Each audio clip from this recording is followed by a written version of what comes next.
The year 1920 crawled along with the fog over the lantern-lit streets of London. I, Arthur Doyle, was a detective searching for truth in these perilous times in Britain. One frigid evening, news of a gruesome double murder in a London suburb reached me. An unknown assailant had brutally murdered a couple, the Smiths, in their own home. With a steadfast stride, I entered the Smith residence. The silence was suffocating, only broken by the soft creaking of the wooden floorboards beneath my feet. The crime scene investigation had already commenced. Police officers scurried about, the air smelled of disinfectant and decay. I scrutinized the crime scene carefully. Blood traces betrayed the violence of the confrontation. There were no signs of a break-in, so the victim must have known the perpetrator. The motive remained unclear. Robbery seemed implausible, as valuables were left untouched. My investigations led me deep into the web of London's underworld. The names of the deceased were known in certain circles. Mr. Smith had seemingly been involved in illegal businesses. His reputation, mixed with rumours and half-truths, put me on the trail of a notorious gangster boss, Vincent the Slasher Moretti. Moretti was infamous, known for his cold, calculating manner and his network of informants and bruisers. I knew I had to tread carefully. One wrong step could be my death warrant. With cautious research and discreet inquiries, I managed to establish a connection between Moretti and the Smiths. It appeared Mr. Smith owed debts to Moretti, debts he could not repay. I decided to confront Moretti directly. My heart raced as I entered his hideout, a nondescript warehouse on the outskirts of London. Moretti received me with a sneer, his eyes cold and calculating. "Detective Doyle," he greeted me. His voice sounded like the creaking of a rusty door. "To what do I owe the pleasure?" I laid out the evidence before him. Photographs, documents, witness statements. Moretti's smirk faded.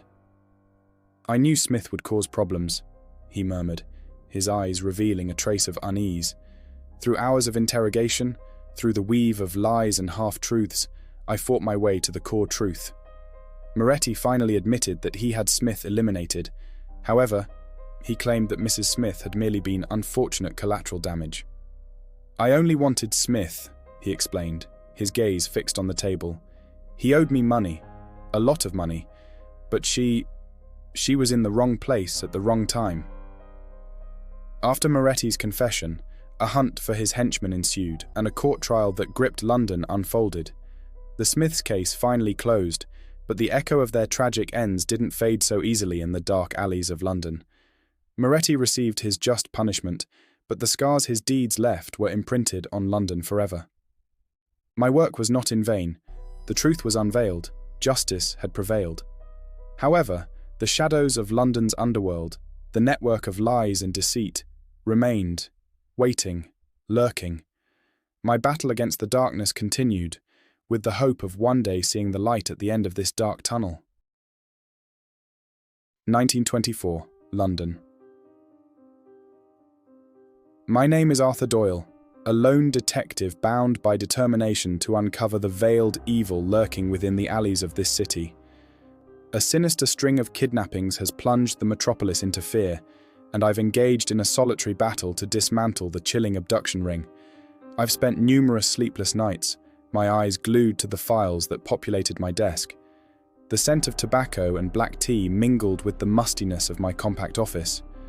My investigations led me to a decrepit location in East London, a place where echoes of suffering permeated the walls. Children, innocent souls, were being held captive here. Days passed in a state of ominous anticipation as I observed the gang's movements.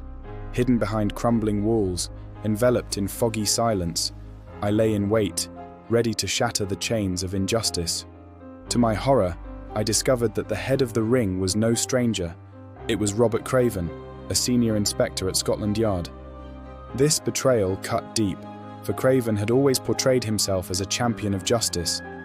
Unveiling his dark secrets became my inescapable duty.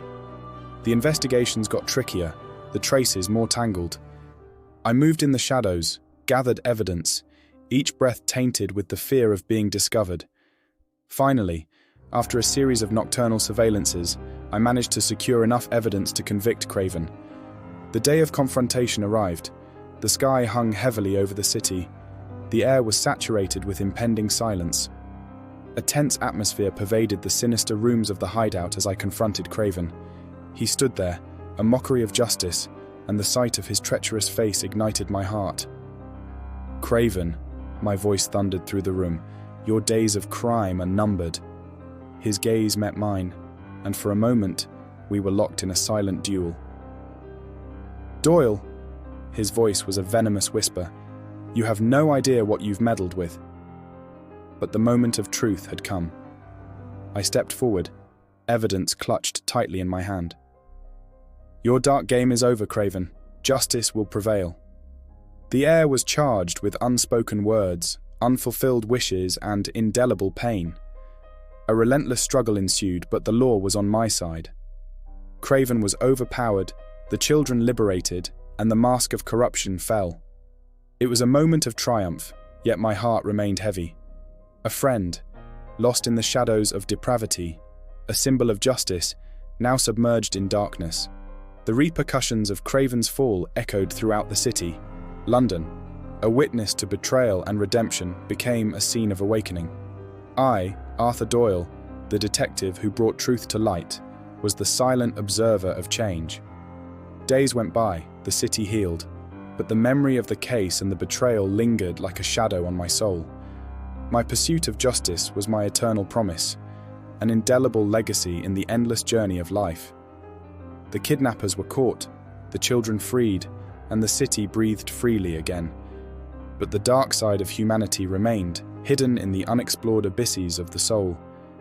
My journey was not over, my fight not ended, and I would continue to wade through the depths of darkness to find the light of truth.